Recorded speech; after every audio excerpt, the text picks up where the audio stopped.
Hey everyone, this is Tappers here once again, and welcome back to the Super Fighting Robot Kirby Challenge. When we last left off, we finished off the last of the 8 Robot Masters, and we also got a little dialogue sequence where we saw that Dr. Wily was taken captive by Proto-Man. Oh no. So naturally we have to go and infiltrate Proto-Man's base yet again, because we totally haven't done something like this before. And this is where the Kirby Challenge gets a slight bit different than what you normally would expect. Since the Robot Masters are all dead, or obsolete, or recycled, whatever you want, decommissioned, because we're going to go with the term that Mega Man 9 uses, the rules for the Kirby Challenge change a slight bit. You probably know that whenever we defeat a Robot Master, we take on their power. But since there's no Robot Masters left, we start a clean slate, and basically we just use a different weapon during each of the fortress stages. For this first stage, I'm going to be using the Leaf Boomerang, because this stage is relatively long, littered with tons of enemies we've seen. I never mentioned that those exploding mines are called Tri-Mines. They explode 3 times, and they also conveniently home in on you for some reason that I don't really know. But the Leaf Boomerang we kind of need because of how it has a ton of ammo, as you already know. On top of which, there's a lot of shielded enemies you couldn't normally get past unless you damage boost through.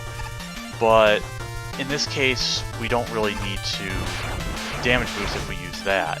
And I'm still avoiding some of the weapon pickups if I can, because I want to use whatever is along the way. But in most cases with the Leaf Boomerang, I can't really avoid that.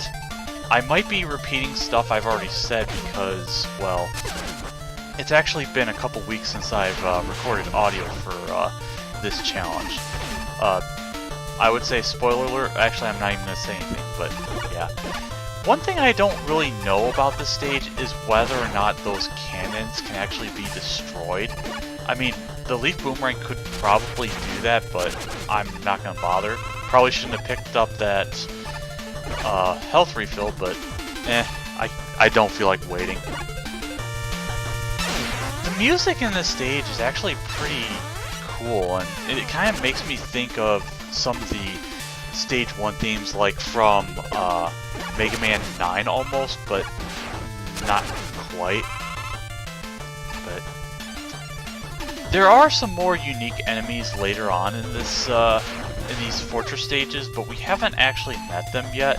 So in the meantime, it's mostly seeing the familiar pit acromets and totem pullers, CDs that I don't think I've even mentioned what those do. Those are for like extra bonus content that you would see.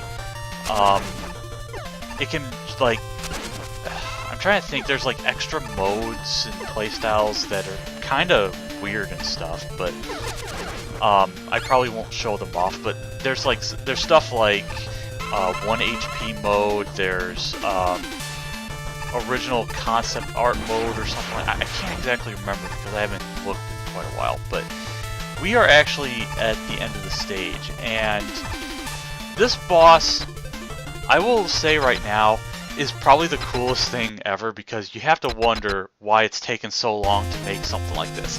This is Spiked Wallman, everyone's biggest fan art, fan fiction come true.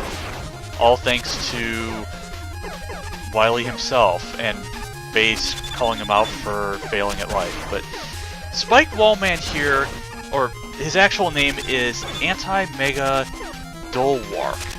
I don't know what that's supposed to mean, but this boss pretty much has only one weakness, and that's the Leaf Boomerang. This boss is also the reason why I almost ended up getting the energy saver, because this boss, if you're unlucky, you might run out of ammo, but in this case, when I did the testing, I was able to use up enough ammo to defeat him. All the other weapons do 1 damage, and considering that even though there is enough health or energy pickups, I don't think it's even possible to do it. So with this boss out of the way, next time we'll go on to stage 2 and I'll have a lot more to say. See ya.